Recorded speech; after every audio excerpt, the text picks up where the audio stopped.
नमस्कार दोस्तों, स्वागत है आप सभी लोगों का आपके अपने चैनल ट्रेडर्स डायरी में। दोस्तों, Brightcom group the multibagger share the India's most undervalued IT sector stock. दोस्तों, ये हेडलाइन मैंने क्यों लिखी है, साफ साफ आपको दिख रहा होगा आपकी स्क्रीन पर, India's most undervalued IT sector stock.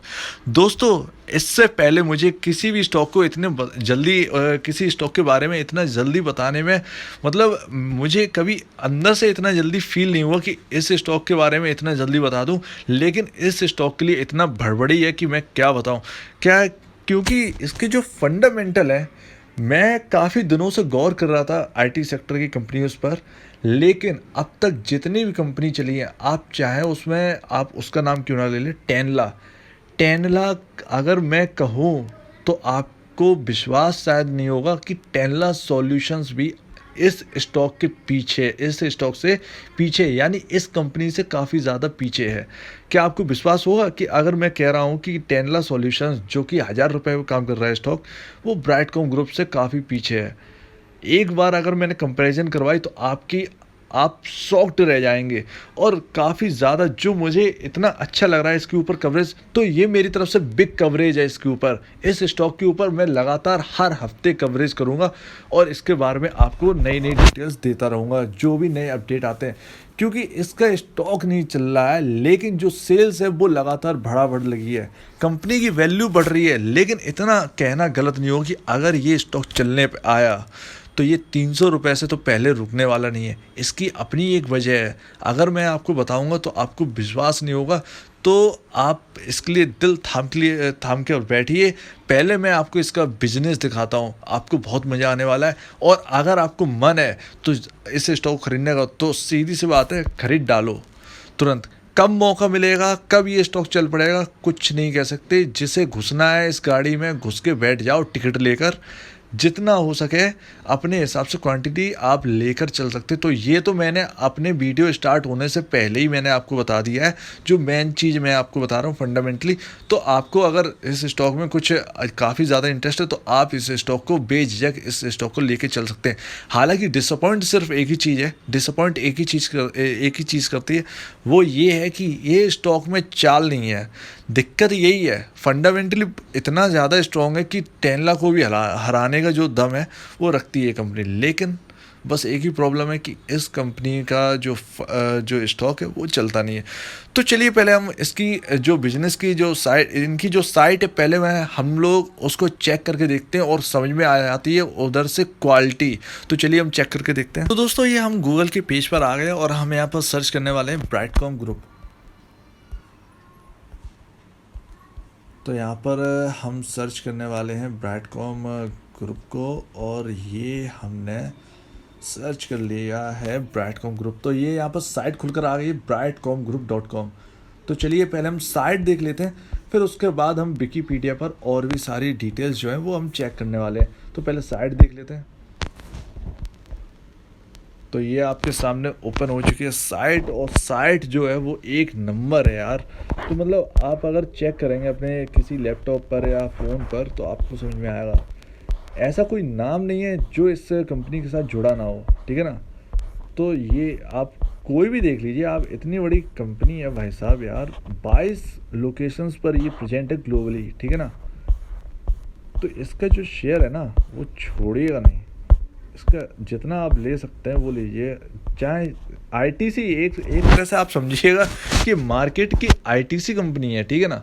ITC भी नहीं चलता है ना, चलता नहीं है, एकदम ऊपर जाएगा फिर नीचे आ जाता है। सेम टू सेम केस इनके साथ सेम वैसे ही है। लेकिन वैल्यू बहुत है आईटीसी में, जितनी वैल्यू है उतनी इस कंपनी में वैल्यू है। तो चलिए हम देख लेते हैं।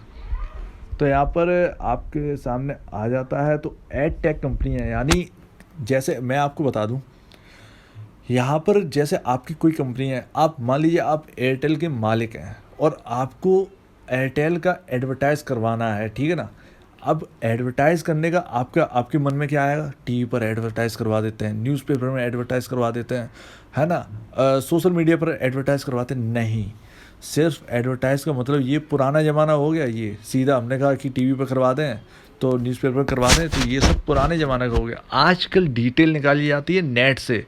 नेट से एक एक चीज़ को ये लोग नाप लेते हैं। ये ब्राइटकॉम ग्रुप का काम है हर चीज़ को। तो क्लाइंट जो कस्टमर्स हैं जो ऑनलाइन अपना जो चला रहे हैं, गूगल चला रहे हैं, तो वो सर्च क्या कर रहे हैं, उस चीज़ को, ये डिटेल को छांट कर उन कंपनीज को देते हैं जिन्हें ऐड करवाना है। तो वो उस हिसाब से वो पैसे खर्च करती हैं, और वो जो एड टेक कंपनी है यानी ब्राइटकॉम जो है, वो उन्हीं लोगों को ऐड दिखाई जिन लोगों को ज़रूरत है। और कैसे कैसे मैनेज करना है वो सब इनका काम है। हर कंपनी का काम नहीं होता। ऐसा नहीं है कि आपने एयरटेल की कंपनी, आप टेलीकॉम के हो, तो आप ऐड का भी ये मामला जो है वो फिट कर लोगे। नहीं नहीं नहीं, ऐसा बिल्कुल भी नहीं है। तो डिजिटल मार्केटिंग की जो कंपनी है वो अलग ही होती है। तो एड टेक कंपनी है, एडवर्टाइजमेंट टेक्नोलॉजी कंपनी है, ये ध्यान रखिएगा, ठीक है ना। कुछ सॉफ्टवेयर नहीं बनाती है, सिर्फ ऐड का रेवेन्यू है इनका। अभी आप चौंकने वाले हो, सारे के सारे आंकड़े आपको चौंका देंगे। तो यहाँ पर ऐसा कोई नाम नहीं है जो इस कंपनी के साथ जुड़ा ना हो। ब्लू चिप एडवर्टाइज़र इन्होंने सीधा सीधा लिख रखा है, और आपकी स्क्रीन पे एडवर्टाइजर्स के नाम आ रहे हैं। Airtel, British Airways, Coca Cola, Hyundai Motors, ICICI bank, ITC, ING, Lenovo, LIC, Maruti Suzuki, MTV, जो आपका जो चैनल आता है MTV, P&G, जिसके आप P&G का जो आप जो प्रोडक्ट आप खरीदते हैं वो, Qatar Airways, Samsung, Viacom, Sony, Star India, Vodafone, Titan, बहुत ढेरों नाम है यार।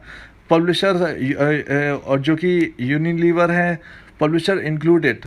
पब्लिशर्स में है Facebook, LinkedIn, MSN, Twitter and Yahoo. Brightcom works with agencies like Havas digital, JWT MediaCom, इनके साथ पार्टनरशिप है, ठीक है ना। तो इनके साथ भी काम करते हैं, बाकी अलग भी काम करते हैं। माइंड शेयर, नियो, ओग्लिवी, और ये सारी कंपनी आपके सामने दिख रही हैं। तो आप बताइए कि कैसे ये कंपनी ना चले। ठीक है, स्टॉक नहीं चल रहा है, पेशेंस टेस्ट कर रहा है, मतलब होपलेस हो चुके हैं, एक बुरी तरह से होपलेस हो चुके हैं। क्योंकि मेरी एंट्री मार्केट में लगभग मैंने 2016-2017 में मैंने मार्केट में स्टार्टिंग की थी। तब से लेकर अब तक, पहले लाइकोस नाम था, फिर उसके बाद ब्राइटकॉम हुआ, ठीक है ना। तो नाम तो चेंज हुए, लेकिन स्टॉक का जो प्राइस है वो 10 रुपये की रेंज में ही है। अब कब तोड़ता है ये स्टॉक का रेंज, मुझे लगता है कि ये सही वक्त है जब ये 10 रुपये से जो पेनी स्टॉक से काफ़ी हाई वैल्यू स्टॉक बनने का। तो यहाँ पर हमने चेक लिया है ये सब नाम, और ये फोकस करते हैं कंज्यूमर प्रोडक्ट्स पर। तो ठीक है ना। तो ध्यान रखिए, इंटरनेट ऑफ थिंग्स, आपने सुना होगा इंटरनेट ऑफ थिंग्स, जो कि नई जनरेशन का, आजकल का जो नई टेक्नोलॉजी का जो काम है। बहुत सी कंपनियां IoT की तरफ मुड़ चुकी हैं, और ये ऑलरेडी IoT में है। तो ध्यान रखिए, ये ऑलरेडी इस लाइन को अपने साथ ज़रूर जोड़ के रखिएगा जब भी आप इस शेयर को खरीदें। IoT, इंटरनेट ऑफ थिंग्स, जो कि आजकल की IT कंपनियां कुछ हैं, जो कि IT कंपनियां जो हैं इंटरनेट ऑफ थिंग्स में जा रही हैं, लेकिन ये ऑलरेडी सन 2000 से हैं। तो ध्यान रखिएगा इसमें। तो ये आपके सामने ये आ रहे हैं, और ये इनकी सब्सिडरी कंपनियां हैं। तो ब्राइटकॉम मीडिया, ठीक है ना, बोलो MP कंज्यूमर प्रोडक्ट्स नाम से कुछ होगा, और डायोमो। तो डायोमो और ये सब है, और ये क्लाइंट्स आप देखिए, ट्रिमोर वीडियो, AOL है या AOI है, इसके मैंने ऐप चलाया है, काफ़ी अच्छा है। तो गूगल भी है, CBS जो US का है, काफ़ी बड़ा, ठीक है ना। तो पबलर है, रैकेट बेंकिसर, ये सभी हैं। मतलब आप जहाँ तक देख लीजिए, इवन माइक्रोसॉफ्ट तक है, ठीक है ना। तो ध्यान रखिएगा। तो मैनेजमेंट कौन है, सुरेश रेड्डी। अब पता नहीं साहब से क्या गलती है, कुछ आके स्टेटमेंट दो, ज़रूरी है इस वक्त, तो बहुत ज़रूरी है। इस कंपनी के जो फंडामेंटली जितनी स्ट्रॉन्ग है ना, उतनी तो भाई साहब जो बड़े बड़े शेयर जो हज़ार रुपए के हो गए हैं, जो 40 रुपये से उड़ के हो चुके हैं, जो काफ़ी ज़्यादा ऊपर चले गए, उनकी इतनी सेल्स नहीं है जितना इनका प्रॉफिट है। तो ध्यान रखिएगा। तो आपके सामने मैंने पूरा साइट यहाँ पर दिखा दी है, और भी शायद यहाँ पर कुछ हमको डिटेल मिल जाए, क्योंकि जानना बहुत ज़रूरी है। क्लाइंट्स हो गया, हाँ, जहाँ तक है पूरा हो चुका है। अब चलिए, अब हम देखते हैं इसका विकिपीडिया पर। तो सन 2000 विकिपीडिया पर आपको इसका पेज मिल जाएगा, और रेवेन्यू जो है 2700 करोड़ रुपए का रेवेन्यू है। तो आपके सामने विकिपीडिया खुल चुका है, ओपन हो चुका है। तो यहाँ पर लिखा है हैदराबाद तेलंगाना में ये कंपनी बनी है और डिजिटल मार्केटिंग की दुनिया की बादशाह है, ठीक है ना। सुरेश रेड्डी इसके फाउंडर हैं। अब पता नहीं साहब क्या गलती कर रहे हैं, समझ में नहीं आता। कम से कम कंपनी के ऊपर कुछ तो बोलिए। रेवेन्यू लगातार बढ़ता जा रहा है लेकिन नेट प्रॉफिट जो है वो घट रहा है। लेकिन मैं आपको बता दूं कि इसमें पता नहीं किस तरीके से दिखा रहे हैं, रेवेन्यू घट नहीं रहा है, वो सॉरी जो नेट इनकम है वो बिल्कुल भी घट नहीं रही है। तो चलिए चेक करके देखते हैं, आगे हमको समझ में आएगा। 463 जो इनके जो एम्प्लॉयज़ हैं वो इनके पास सन 2020 के हिसाब से देखें तो 463 इनके कंपनी में काम करते हैं एम्प्लॉयज़। वाइब्रेंट नाम से आपके फ़ोन पर ऐप मिल जाएगा, ध्यान रखिएगा, तो वो इन्हीं का है। तो ये आपके सामने हो चुका है और ठीक है। तो जहाँ तक है कि इस कंपनी की हमने सारी जो डिटेल है वो निकाल ली, और यूएस से लेकर यूके तक और यूके से लेकर चाइना तक, चाइना से लेकर ऑस्ट्रेलिया तक और इटली तक, भाई साहब हर जगह ये कंपनी फैली है, ठीक है ना। फॉर्च्यून 500 की लिस्ट में शामिल है ये कंपनी। सन 2020 की ये रिपोर्ट है और ये कंपनी फॉर्च्यून 500 इंडिया में 400 जो पोजीशन है वो 400 पोजीशन पर ये कंपनी अभी पोजीशन होल्ड कर रही है। तो कम से कम इस कंपनी का कम से कम इतना तो वजूद है ना कि फॉर्च्यून 500 इंडिया कंपनी में की लिस्ट में शामिल है और 400 पोजीशन पर आ रही है। और विश्वास मानिए कि इंटरनेट ऑफ थिंग्स की वो ज़माना आने वाला है कि ये कंपनी कब ये उड़ जाएगी ना, आपको पता भी नहीं चलेगा।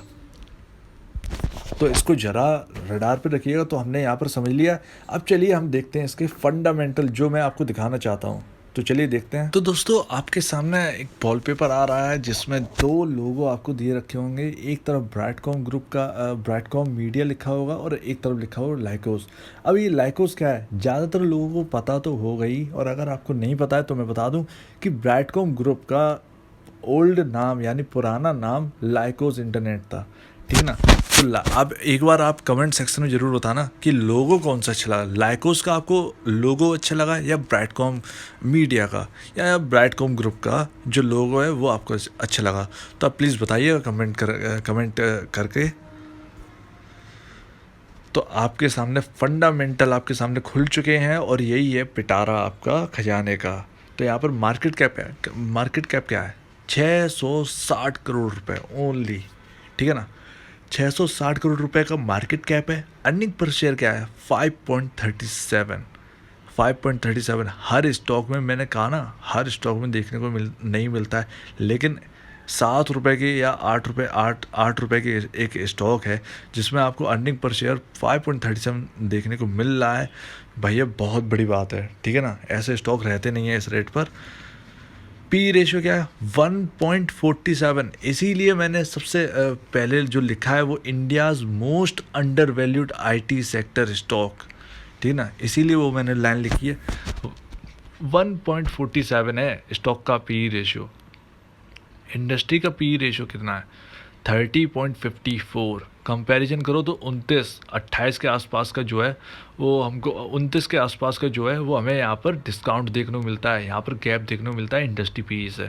तो स्टॉक इतना सस्ता है ना कि 10 का पी रेशियो भी हो जाएगा ना, तब भी ताली ठोक कर या कुछ भी जो भी आपका जो वो रहता हो लाइन, तो जो भी है 10 का अगर पी रेशियो हो जाता है इस स्टॉक का, तब भी नहीं बोलेंगे कि ये स्टॉक महंगा है, ठीक है ना। तो 10 का पी रेशियो होना भी क्या है कि यहाँ पर हम लोग को मल्टी बैगर मिल जाएगा। 10 का पी रेशियो हो गया तो यहाँ पर जो बुक वैल्यू पर शेयर है वो है 40.43। ये बुक वैल्यू पर शेयर क्या होता है मैं आपको हर वीडियो में बताता हूँ, इस वीडियो में भी आपको बताने जा रहा हूँ। बुक वैल्यू पर शेयर वो होता है जो फंडामेंटली आपका रियल प्राइस जो है निकल के आता है। अब फंडामेंटली इसका जो प्राइस है, इस स्टॉक का जो प्राइस है वो 40 रुपये 45 पैसे होने चाहिए, लेकिन स्टॉक कहाँ पर काम कर रहा है, 8 रुपये पर। तो 5 गुना जो है, 5 गुना यहाँ से जब चलेगा तब वहाँ पर बुक वैल्यू पर शेयर पर ये स्टॉक अपना पहुँचेगा। तो अभी काफ़ी गैप है और उस गैप को फिल तो ज़रूर होना है, 100% उसे फिल तो होना ही है। तो आगे चीज़ें देखते हैं। तो यहाँ पर जो नंबर ऑफ शेयर्स हैं वो 83.95 करोड़ हैं। तो सिर्फ और सिर्फ 83.95 करोड़ है और यहाँ पर सिर्फ और सिर्फ एक बारी स्प्लिट होने का चांस है, यानी एक शेयर का एक शेयर होने का सिर्फ एक बारी चांस है। यानी आपको यहाँ पर स्प्लिट भी यहाँ पर दिखाई दे सकता है आगे चलकर। तो यहाँ पर फाइनेंशियल इंडिकेटर आपने फंडामेंटल में सब कुछ समझ लिया है। स्टॉक का पी रेशियो जो है वो इतना सस्ता है कि इस पी रेशियो पे कोई भी आईटी सेक्टर का स्टॉक काम नहीं कर रहा है। ध्यान रखिए, कोई भी आईटी सेक्टर का स्टॉक 1 के पी रेशियो पे काम नहीं कर रहा है। अब आपके सामने सबसे जो भोजन वाला काम है ना, वो इसे पढ़ना है। क्वार्टरली मैंने लिया है यहाँ पर कंसोलिडेट। ध्यान रखिएगा, ये कंसोलिडेट का मतलब क्या आता है, सारी कंपनियां, जितनी भी कंपनियां हैं इनकी सारी की सारी कंपनियों की सेल्स सारी की सारी कंपनियों की डिटेल मिलाकर एक रिपोर्ट तैयार करी जाती है। जो रिजल्ट आता है उसे कंसोलिडेटेड रिजल्ट बोला जाता है। स्टैंड अलोन क्या होता है, एक लौती कंपनी का उसमें किसी भी ग्रुप कंपनीज का कोई भी हिस्सा नहीं जुड़ा होता है। तो बाद में हम स्टैंड अलोन देखेंगे, लेकिन पहले हम कंसोलिडेट देख लेते हैं। और ये क्वार्टरली हर 4 महीने की रिपोर्ट है। तो दिसंबर 2019 में नेट सेल थी 849 यानी 860 करोड़ रुपए, जो कि 2020 मार्च में घटकर 628 करोड़ रुपए रह गई है। 2020 जो जून का क्वार्टर है उसमें भी बढ़ी है थोड़ी सी, 669 यानी 640 करोड़ रुपए नेट सेल यहाँ पर पहुँच गई है। थोड़ा थोड़ा बढ़ रहा है। और सितंबर 2020 में उतना ही है, 638.34 करोड़ रुपए से, तो मोटा मोटा वहीं आसपास घूम रहा है। 2020 दिसंबर में हाईली जंप दिखा है, 878 करोड़ रुपीस की जो है नेट सेल पहुंच गई है। अब देख रहे हैं अपना जो लेटेस्ट क्वार्टर कौन सा था, लेटेस्ट क्वार्टर आप बताइए कौन सा था। दिसंबर 2020 का क्वार्टर था। अब आना है 2021 मार्च का क्वार्टर, ठीक है ना।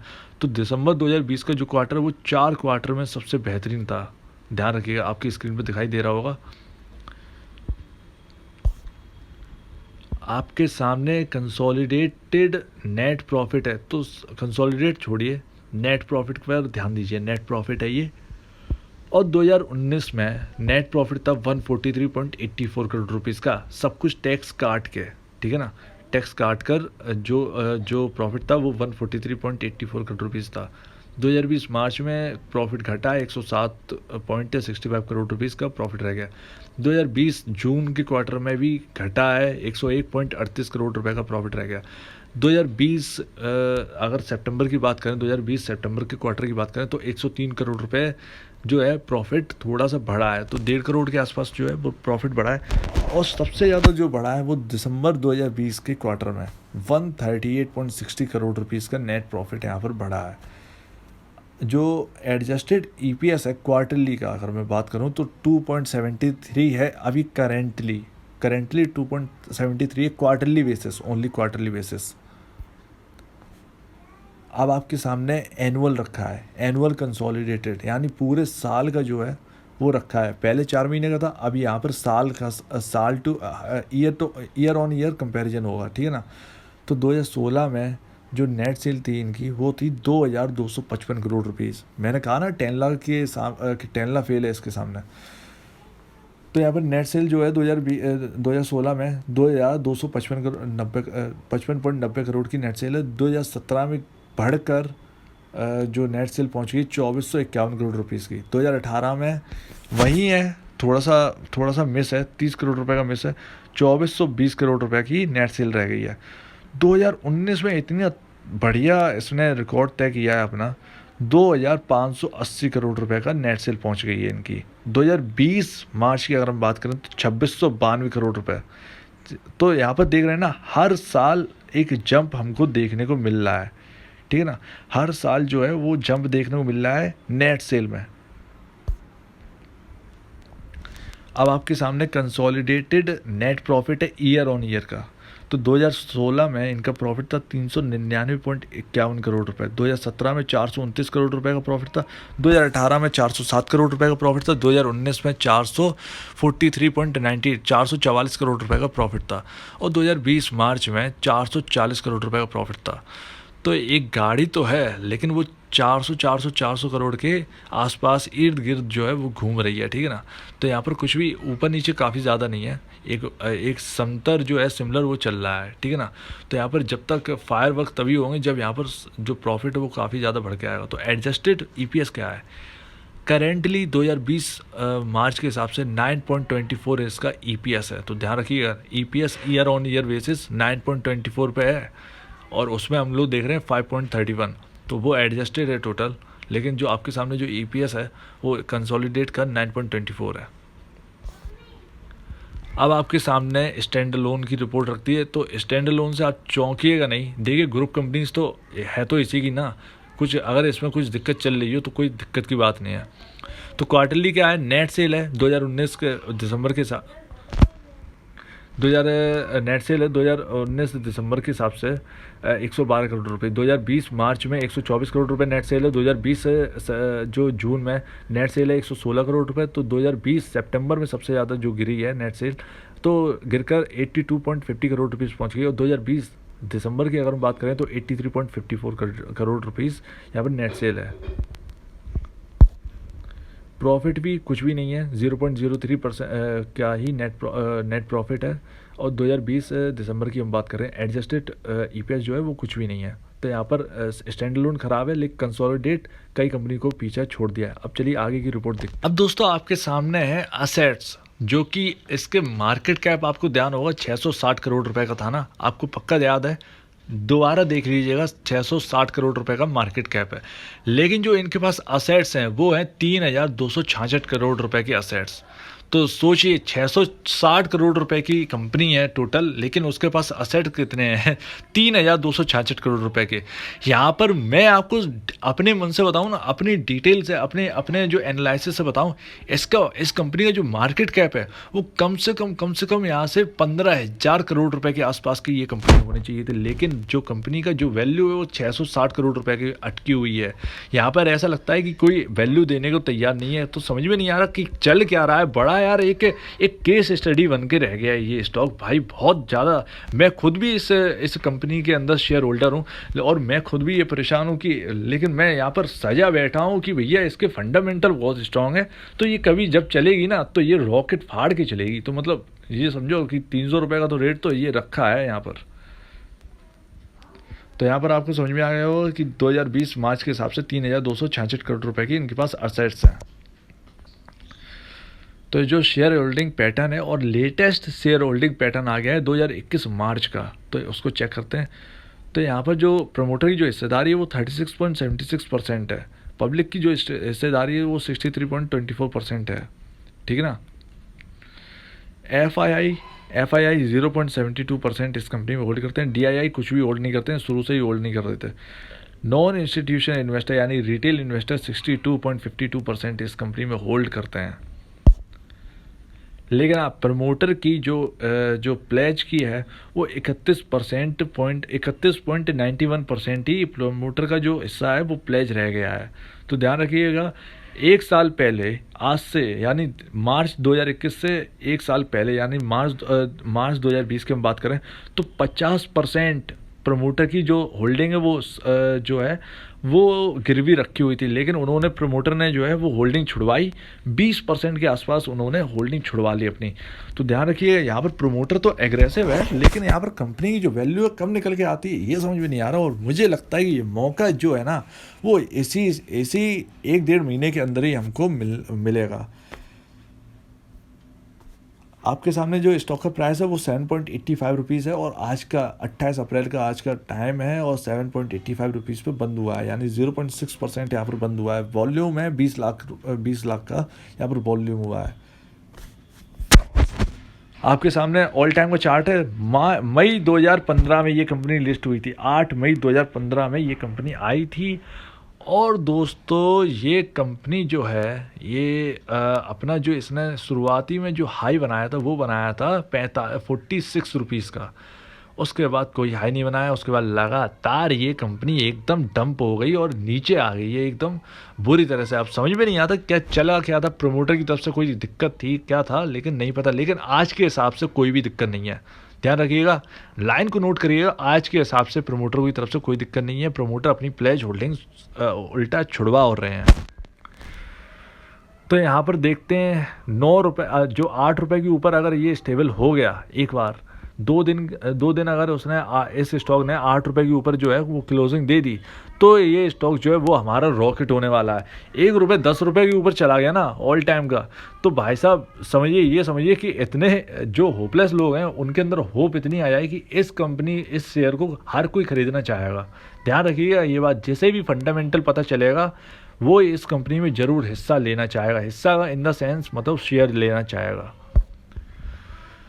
तो दोस्तों the multibagger stock Brightcom media, तो ये स्टॉक का जो लास्ट में कंक्लूजन क्या निकलता है, देखिए प्रॉब्लम कुछ भी नहीं है। कंसोलिडेटेड जो प्रॉफिट है, जो अर्निंग है, वो इतनी कमाल की है भाई साहब कि इस स्टॉक को इस रेट पर नहीं होना चाहिए थे। कम से कम 200, 250, 300 रुपये के आसपास होना चाहिए था। पहली बात, इस कंपनी का जो मार्केट कैप है कंसोलिडेटेड के हिसाब से 18 से 20 हज़ार करोड़ रुपए का होना चाहिए था, लेकिन काम कर रही है 660 करोड़ रुपए पे। तो यहाँ पर इतना आपके लिए जगह है, अगर ये और भी ज़्यादा दम दिखाता है, ये स्टॉक चलने पे आता है, तो यहाँ पर हमारे पास जगह बहुत है। तो ध्यान रखिएगा, जो होल्ड कर रहे हैं इस कंपनी में वो भैया उदास हैं, मैं जानता हूँ उदास हैं, बिल्कुल उदास हैं। मैं खुद भी उदास हूँ यार, क्योंकि होपलेस हो चुके हैं एकदम। मतलब 3 साल से एक ही कचरा जैसा एक ही काम कर रहा है, एक ही जगह 5 से 7 रुपए, फिर नीचे आ जाता है, तो ऐसे काम कर रहा है। तो देखते हैं कि अब ये टाइम आ चुका है इस कंपनी का चलने का। हर आईटी स्टॉक की जो कंपनी है वो चल रही है, हर आईटी स्टॉक की जो कंपनी है वो बढ़ रही है। तो इसका भी जो वक्त है वो आने वाला है, और वक्त हर एक का आता है, तो इसका भी टाइम आने वाला है। तो जो होल्ड कर रहे हैं इस शेयर को वो होल्ड कर सकते हैं, जो लेना चाहते हैं इस शेयर को वो भैया पैनी स्टॉक है। एक है, ये समझिएगा कि 100 पार्ले जी के बिस्किट आपने खरीद लिए, ठीक है ना, 100 पार्ले जी के बिस्किट आपने खरीद लिए, तो 100 शेयर आप इसके भी खरीद लो उसी हिसाब से, और इसके खरीद के आप छोड़ दीजिए। यूँ समझिए कि आपके पास कभी ब्राइटकॉम के शेयर थे ही नहीं, ठीक है ना। तो आप जब लॉन्ग टर्म के लिए रखेंगे ना, अब हमें ये नहीं पता कि आज चले या कल चले। एक तो प्रॉब्लम क्या है, सेबी की बहुत प्रॉब्लम है। जो एनएसई जो प्रॉब्लम है सेबी है, एनएसई जो होल्ड वो करते हैं, जो इसे ऐसे जो सर्किट वाला जो लिमिट है वो तय करते हैं। एनएसई करती है, ऑब्वियस सी बात है, एनएसई करती है। सेबी की उसमें कोई भी जो इंटरफेरेंस नहीं है। तो यहाँ पर जो एनएसई जो है वो 5% का सर्किट रख के रह गई है। अब ये प्रॉब्लम ये है कि 5% का ही सर्किट क्यों, कभी इसका 20% पे भी तो रखिए ना, तो ट्रेडर्स को तब जगह मिलेगी। तो ये बहुत बड़ी एक डिसअपॉइंट है कि 5% का सर्किट लगा के छोड़ देते हैं, और उसमें कितना इंसान काम करेगा, 25 पैसे के लिए कितना आदमी उसमें काम करेगा, कितना उसमें ट्रेडर कूदेगा, ठीक है ना। तो ये एक बड़ी प्रॉब्लम हो जाती है। लेकिन मुझे यकीन है कि ये 1 से 2 हफ्ते के अंदर अंदर ये रॉकेट तो होने वाला है। जहाँ तक है ये रॉकेट हो जाए तो भैया ये 8 रुपये के ऊपर स्टेबल हो जाए तो मज़ा आने वाला है फिर। चलिए तो देखते हैं, तो जिसे भी लेना है वो ले सकते हैं। अपने फाइनेंशियल एडवाइज़र से आप बात कर सकते हैं। अगर आपका फाइनेंशियल एडवाइज़र नहीं है तो आपने पूरी वीडियो देख ली है, आपने सारी की सारी बिजनेस आपने समझ लिया है, हर चीज़ आपके सामने रख दी है, कंसोलिडेटेड स्टैंड अलोन, ठीक है ना। हर तरह का जो रेवेन्यू जो रिपोर्ट कार्ड है इनका वो आपके सामने रख चुके हैं। तो हर चीज़ आपके सामने, उसे समझिए, उसे परखिए, और इस स्टॉक में आप पोजीशन उस हिसाब से लेकर चल सकते हैं। ये ध्यान रखिए, एक्यूमुलेट करने का लास्ट चांस है ये, मेरे ख्याल से तो ये लास्ट चांस है। तो जिसे भी ये शेयर को खरीदना है वो खरीद कर लेकर रख सकते हैं। जब ये 2 डिजिट में काम करने लगेगा तो मज़ा तो तभी आने वाला है। तो ध्यान रखिएगा, ये चलने का तो ज़रूर है, चलेगा ज़रूर। तो अब दीजिए मुझे इजाज़त। वीडियो देखने के लिए बहुत बहुत धन्यवाद दोस्तों।